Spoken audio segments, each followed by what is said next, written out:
Hello and welcome to the Connected Yoga Teacher Live Show. I'm your host, Shannon Crow. I'm a yoga teacher, a consultant for yoga teachers and studios, and also a mother of three. Today in Canada is a holiday, and I still wanted to check in with you guys and do a live show. It's Victoria Day weekend here, and so we had some sunshine, we had some time out in the garden, and as you're going to see in today's pose video, my house is a busier spot. There's more excitement going on. There was some cookies being made when I did the pose part. There were cats walking through. Sean's home from work today. So I know you guys are busy as well, and so I'm just glad if you've tuned in for the live show or the replay. So if you're here for the live show, make sure you type in a little hello and say hi. And even if you're here for the replay, just say hi and give your feedback and questions and comments as we go. Okay, so today we're going to dive in and talk about bird dog pose, and a lot of you know this pose pretty well, and I just want to bring a little more depth into it. I also have a book that I want to share with you, The Multifidus Back Pain Solution, Simple Exercises that Target the Muscles That Count. This is by Jim Johnson. He's a physical therapist. And this is a book that I just ordered, and Bird Dog Pose is in here. Hi Carissa, great to see you here live. Whoever else is here live, say a little hello. This is one of my favorite poses because it really targets true core, and you can work with it slowly. So you can work with it slowly with your students or in your own home practice. And there's some great tips that you're going to see in today's video to show you how to modify it so that you can make it more challenging or less challenging for those students who are really struggling with it. So we're going to dive into that. Before we get there, the multifidus. So the multifidus muscles run all the way from the neck all the way down to the sacrum. Those of you who took the pelvic health course know that this is part of the core four, and it really helps with our stability, our posture, helps to eliminate back pain. So this whole book was written on this. And this is one that we often the multifidus muscles often get overlooked when we have any fitness or in yoga as well. So if you're a yoga teacher, hi Esther, nice to see you here live.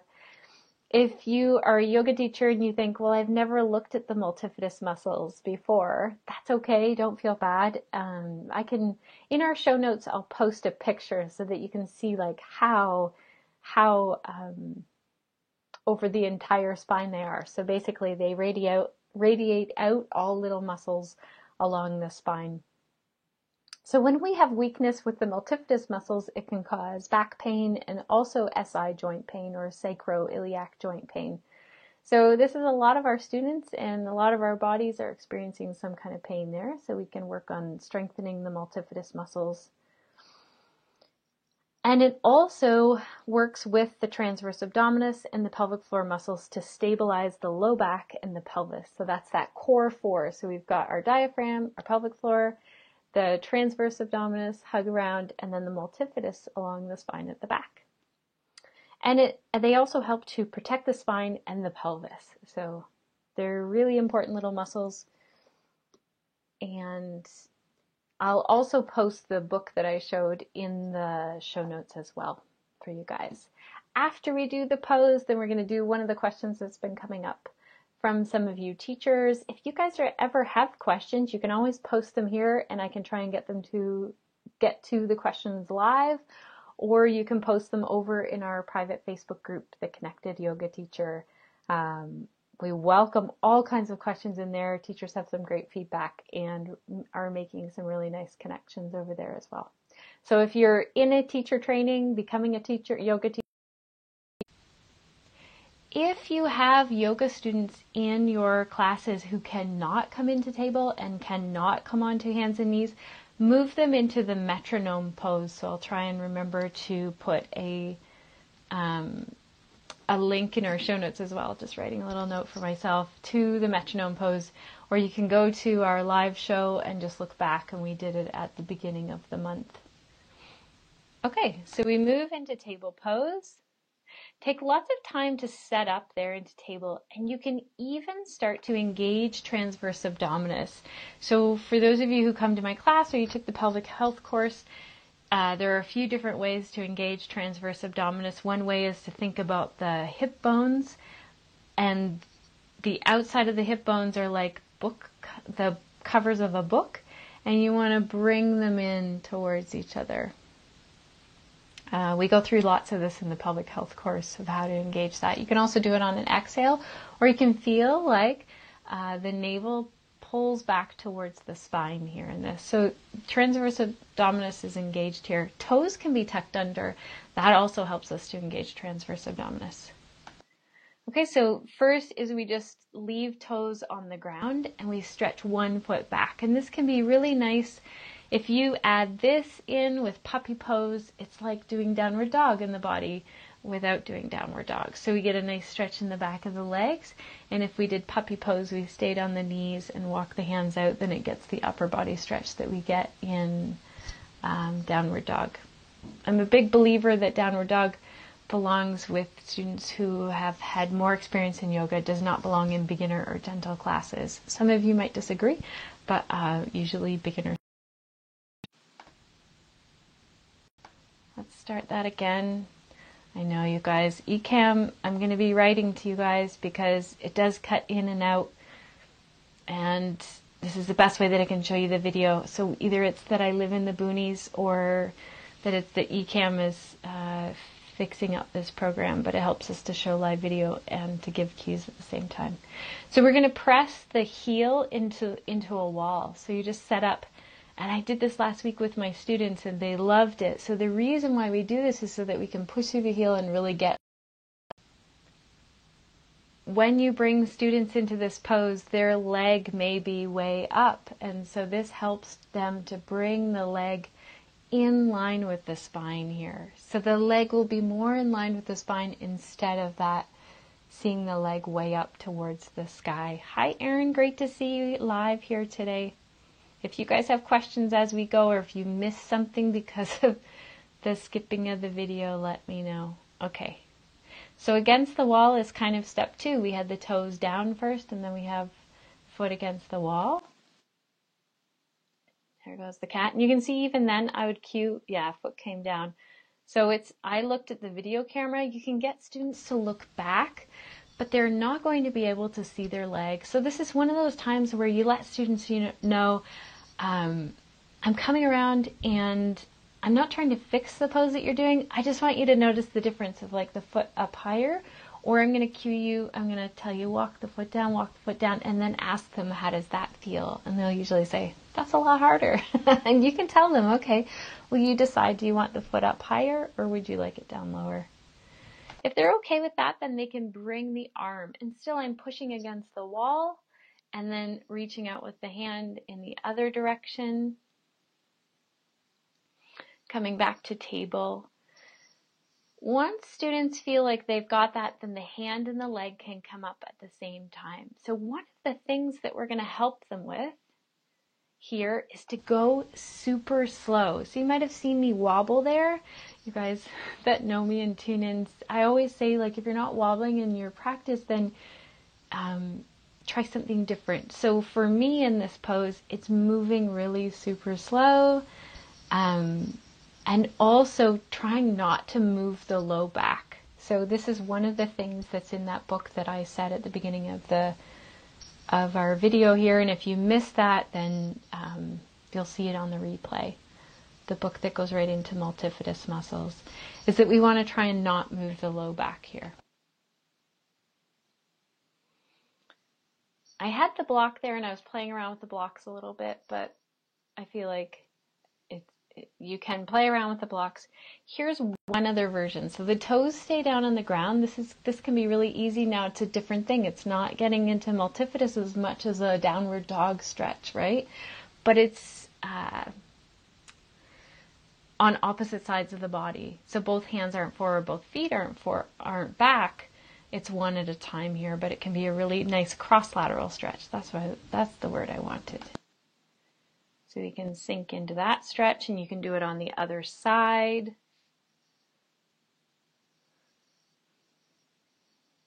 And then if this feels really comfortable, you can start to do lifting leg, lifting hand, not using the wall. So the wall's there for me if I need it, but you might start to move your students off the wall. Opposite. So one leg, opposite hand, and then the other one. And in this book that really focuses on multifidus, we look at the author, who's a physiotherapist, talks about, Jim Johnson talks about, this is what happened then later, talks about using this for 2 minutes or 20 reps. So play around with it, see what works for you. And then he talks about just doing the leg first, not the hand. So see if you can do the leg first without the low back moving, and build up the reps and the time with that. And you can do this with your students as well. You could definitely use this in a back care class, a gentle class, a more advanced class as well, because you can get them to hold it, make sure they're breathing and not holding their breath, but holding the pose instead. Okay. And then I'll show you what happened after, because it was like long weekend. Everybody was having fun. As I said, there were like cookies being baked by Sage and her friend, and Sean was here and the cat was here. And it just got really busy, and I threatened them that I was going to videotape them all.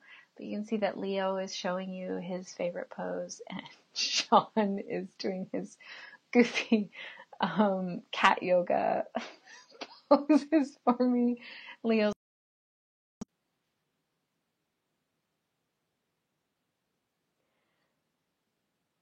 So one of the most common questions is, how do I increase my income as a yoga teacher? And this is a great question, and it's one that has taken me some time to figure out myself as a yoga teacher.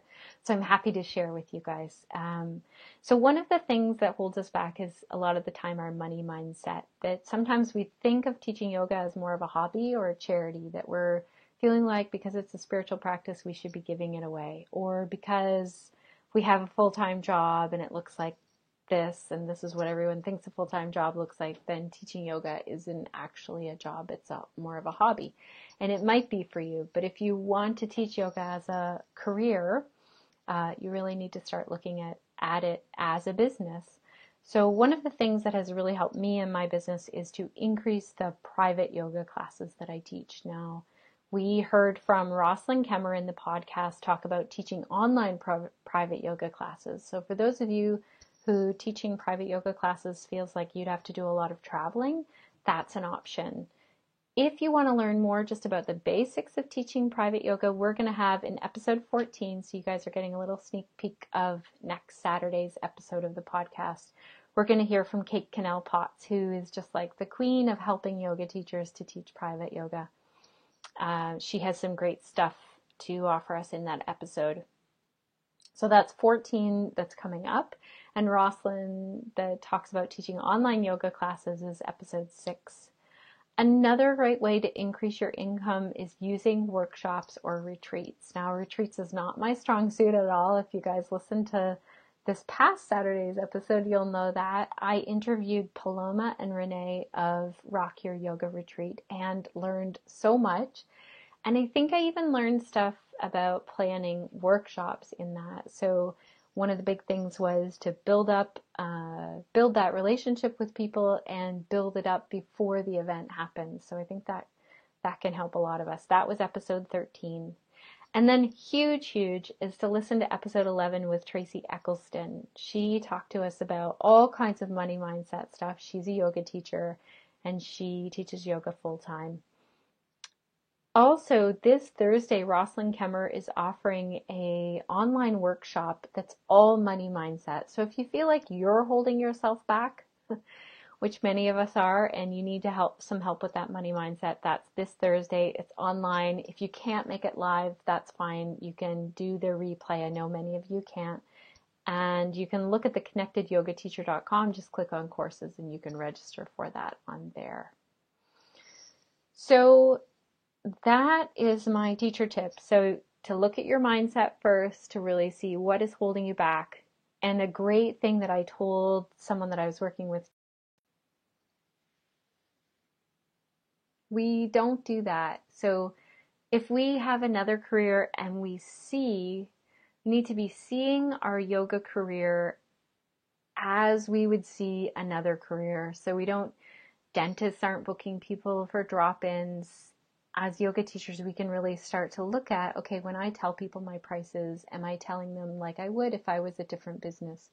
Maybe you've worked somewhere else and worked for someone else, and when someone asks you the price of something, you don't waver on it, you just tell them the price. So lots of those money mindset things, start to think about that this week. And if you guys have specific questions, post it over in the Connected Yoga Teacher in our private Facebook group. Okay, you guys, I know the video was jumping on and off a little bit here today. Let me know if you have any questions. You can post them in the comments here. Thanks again, Krista, Esther, Aaron, as you guys were able to tune in live. If anyone else was, say a little hello, and have a wonderful week.